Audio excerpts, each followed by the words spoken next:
Hello and welcome to the Hindus in Focus-Parley podcast. I'm T.C.A. Sharad Raghavan, Economics and Business Editor of Hindu.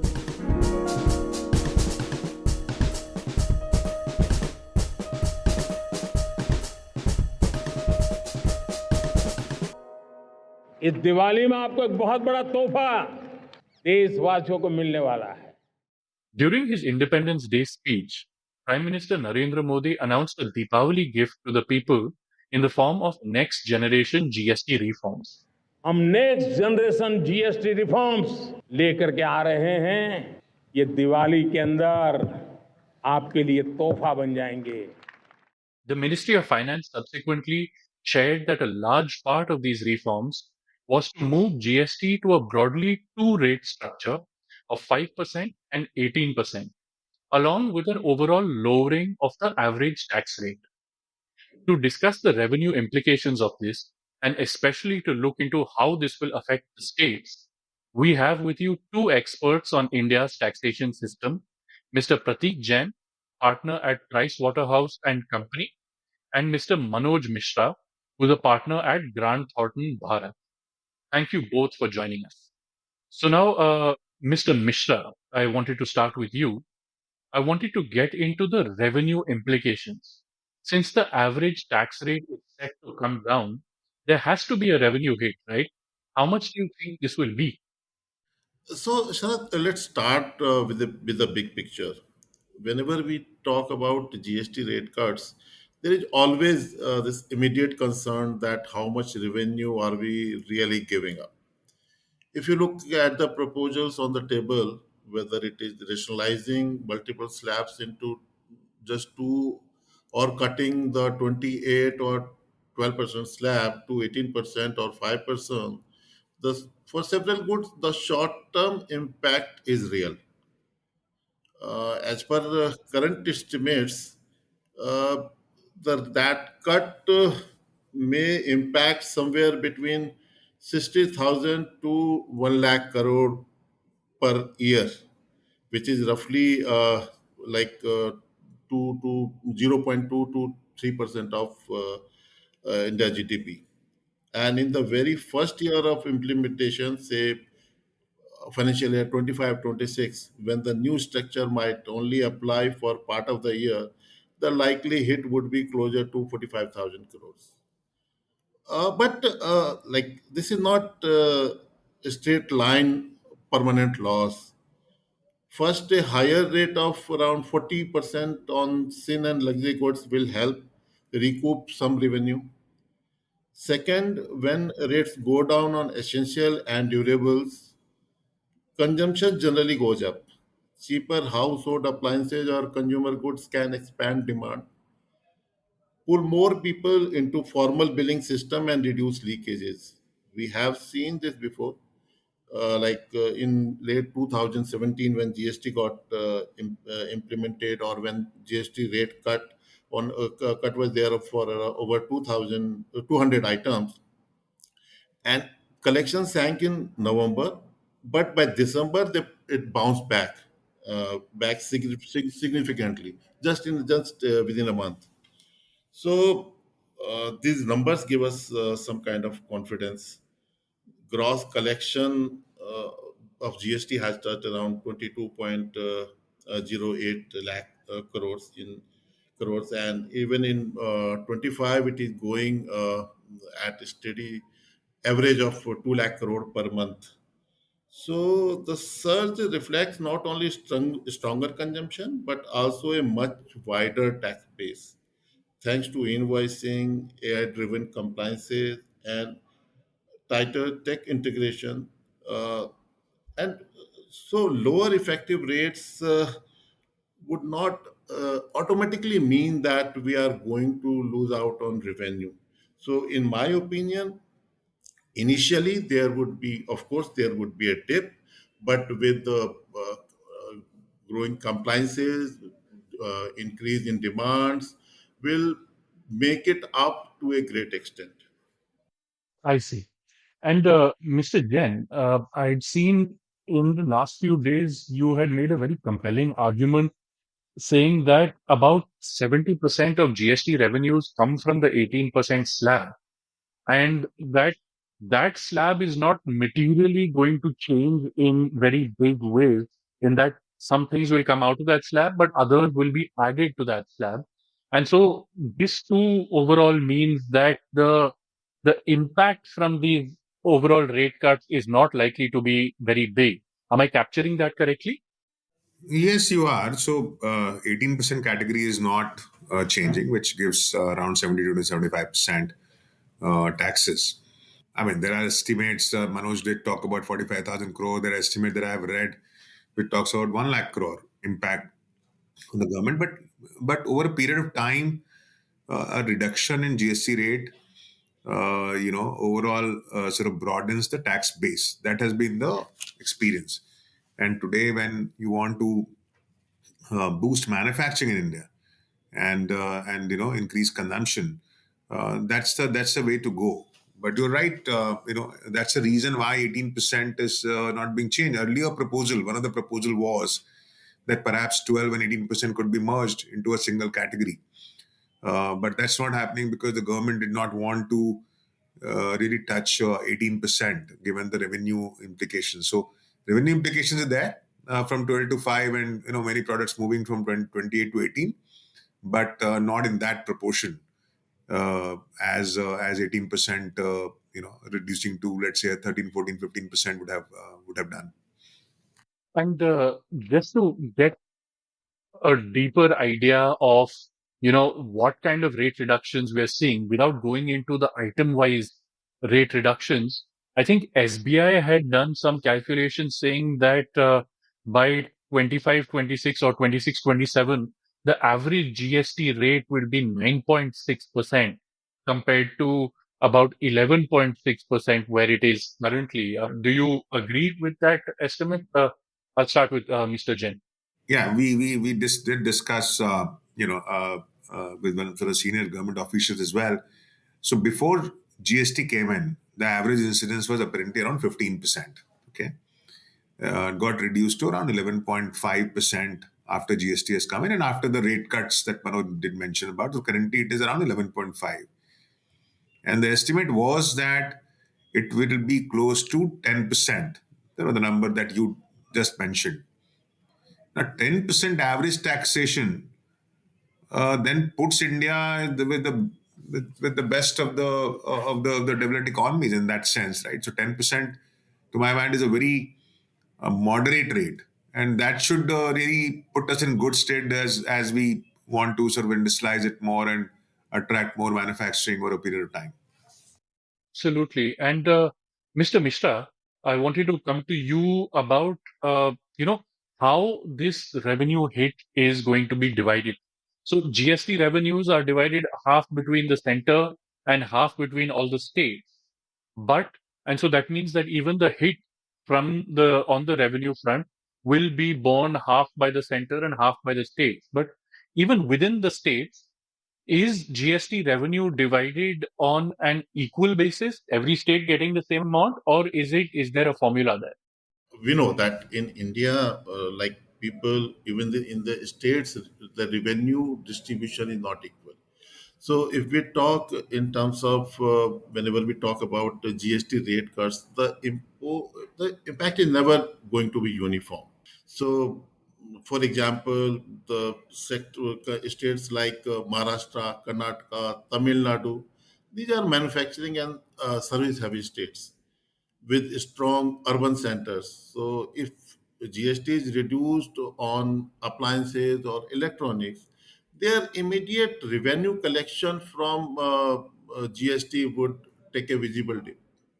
But on the other hand, if we talk about the states which are more like dependent on agriculture, like Bihar or UP, may not see the same proportion of dent. So simply because their consumption basket is tilted towards essential which are already exempted or at a lower slab, so their dependency on this high rate category would be less. So let me give you a context here. When the GST Council cut rates in July 2018, on our 100 items. State like Maharashtra and Karnataka saw almost 3 to 4% dip uh, in their monthly collections.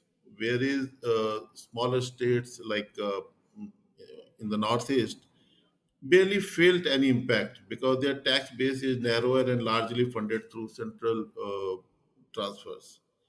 So, like now with the current proposed rationalization, uh, the council, I believe, is also conscious of these state-wise imbalances. That is why you see discussion around possible clawbacks in luxury and sin goods, because these are more evenly spread across states and help maintain balances.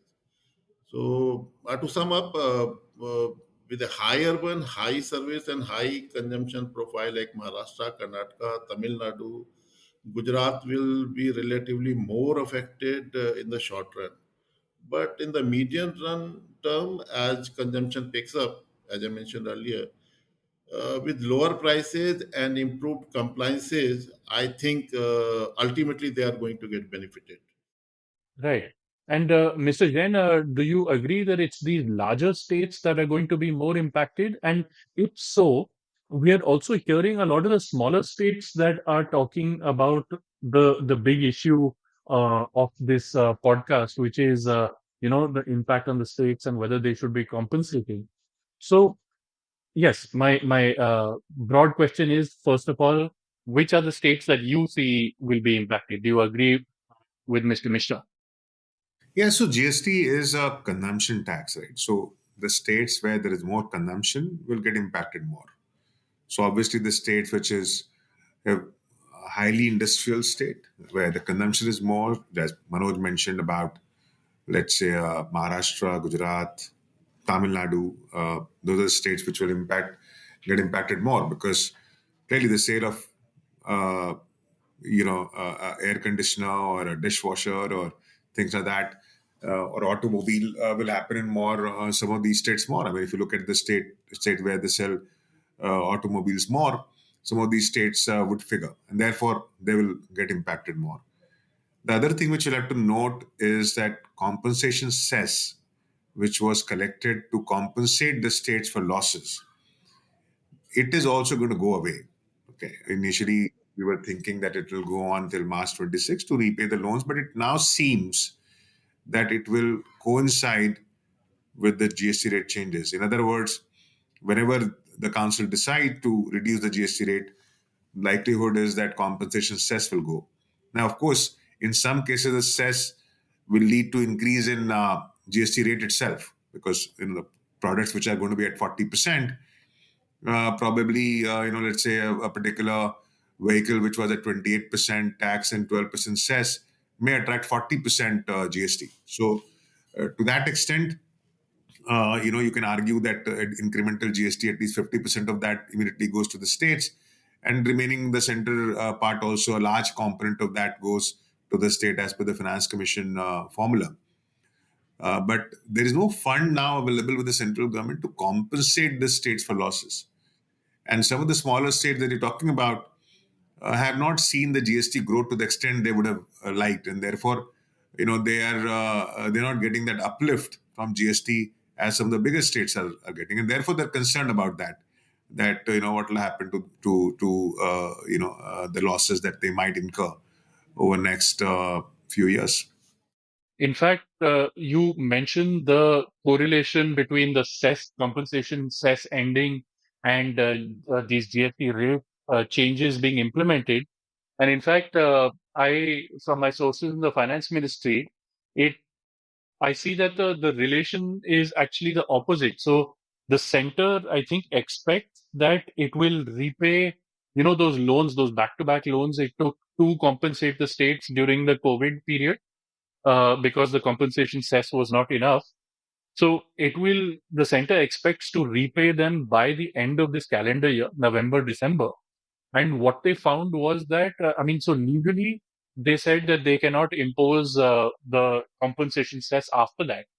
But what they found was that then a lot of these sin items, things that like tobacco or cigarettes, which are actually quite bad for your health, they found that the effective tax rate on those would fall. And as the central government, it cannot condone this kind of change in taxation. That on sin goods the tax falls quite sharply. So that's another time limit that they had, to implement these GST changes, so that tobacco and everything can be moved to 40%, and the effective tax rate doesn't end on them. I mean, doesn't fall on them. But Mr. Jain, my next question to you is the big one, which is that, okay, we've talked about these, the revenue hit and how it will actually be quite limited. So, should the state's revenues be protected, as many of them are asking for? Look, I mean, it's very difficult to comment. I mean, the compensation was only for 5 years. So at that point in time, it was believed that states would perhaps start standing on their feet after 5 years, because 5 years was a long period for transition.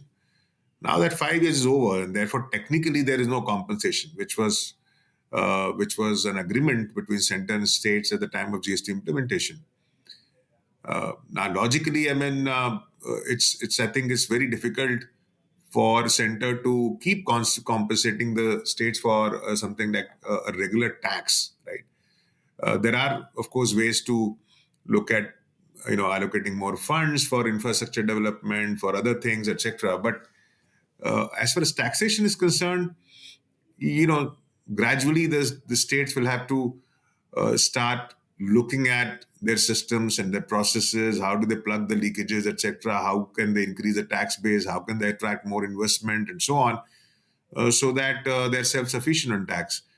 So I think in any large country or a country like us, a regular compensation provided to states for any loss on taxation is perhaps not an option. So we'll have to figure out, how the states become self-sufficient by doing other things like I mentioned, whether it is attracting more investment or plugging the leakages and so on. I understand. And Mr. Mishra, first of all, I mean, do you agree that the states, do not need compensation? And the other issue with compensation, because a lot of them are demanding compensation, isn't the other issue with compensation that it will undo a lot of what the center is trying to do in terms of bringing down the effective tax rate? That, if on top of that you add compensation, then that reduction might not be as much. Let's discuss the first question, that whether states should be compensated. So whatever Pratik says is absolutely correct. But we have to understand that there is not an equal distribution of wealth or GST revenue which we are talking about. So we have bigger state, bigger with bigger manufacturing facilities getting lion's share in the GST. Whereas we have states, smaller states where GST collection is negligible. So, in to bring in equality, there has to be some mechanism by which these state should be compensated, not necessarily by means of compensation cess or something like that. There could be another mechanism. There could be mechanism within the consolidated funds of India, and Pratik also shared that it should be the center should give its share further their development and infrastructure and all, and not by way of GST compensation. So they have to strike a balance between these two, and I think in many of the developed country who like implemented GST initially. So this kind of process was followed, where at one end they provided something out of GST compensation, and on other end they also funded them through their consolidated fund for infrastructure as a special package.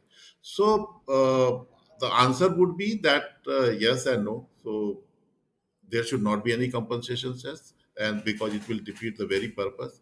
But there should be some mechanism by which the states who are not up to the mark or not ready, not able to walk at the pace the pace the other states are walking, there should be some mechanism by which center should compensate them. So, okay, that's actually a very, very interesting point because as we are speaking, the states are also in discussion with the 16th Finance Commission to discuss what the devolution formula should be, and also how much devolution the states should get. And for our listeners, devolution basically is the share of central taxes that the center is by law that it has to share with the states. And the formula has to do with which state gets how much of that amount that the center is sharing.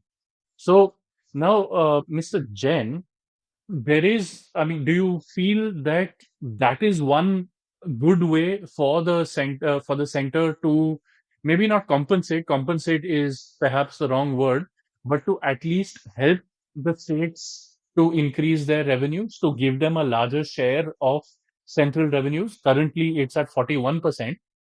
Do you think that should be increased? Look, I don't have really a view on this. It's basically very complex because some of the states which are going to lose out on GST might not be the states who necessarily will get compensated under the Finance Commission formula, right? Because it is based on many things, population and so on and so forth, right?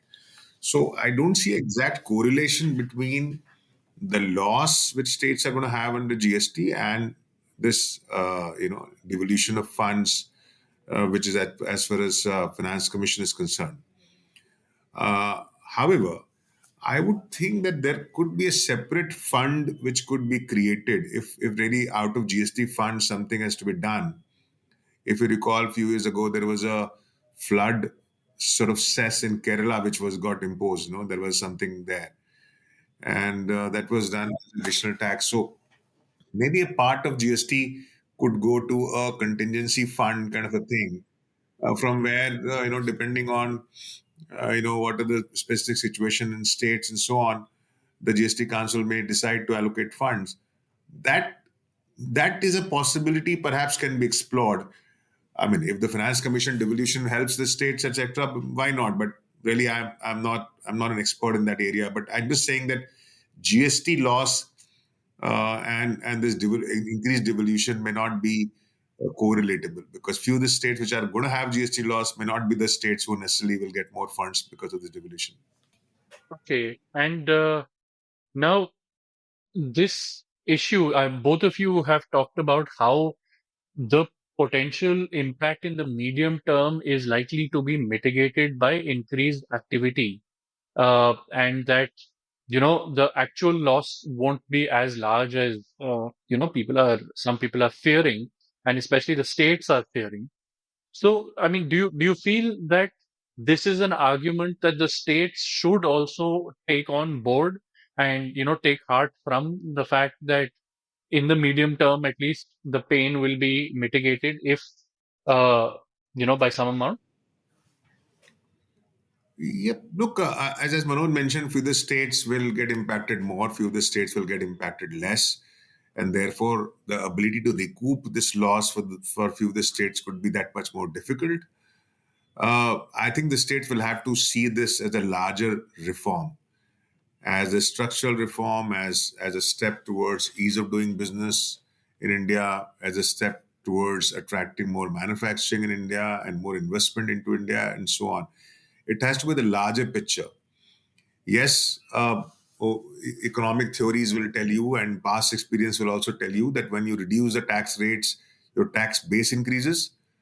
But obviously, states will really want to see how it evolves, right? So at this point in time, of course, there'll be some nervousness there, but it's just more about they all coming together and appreciating and understanding the long term benefit of any tax reform.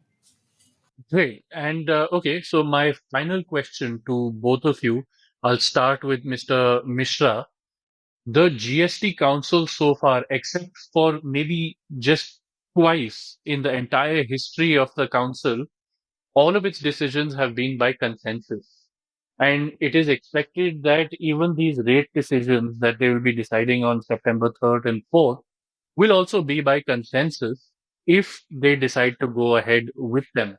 How optimistic are you that the GST Council will actually go ahead with the changes that the center is proposing and that it will not get derailed by states not agreeing? To be honest, I believe that they have already that they did their homework. Otherwise, Prime Minister would not have announced this in his independence speech. So, it is highly unlikely that GST Council would oppose to these rate cuts.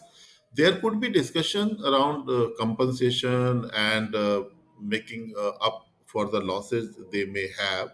Like, to me, any possibility that they will not go ahead with the rate cuts is highly remote. Mr. Jain, do you agree?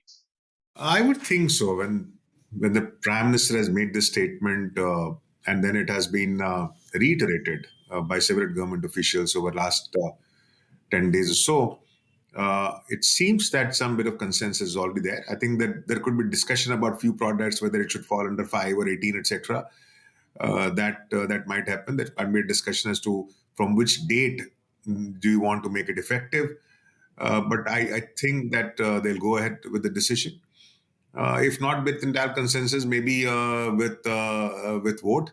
But I see a very strong possibility of it happening in the next upcoming GST Council meeting. But on that note, that's all the time we have.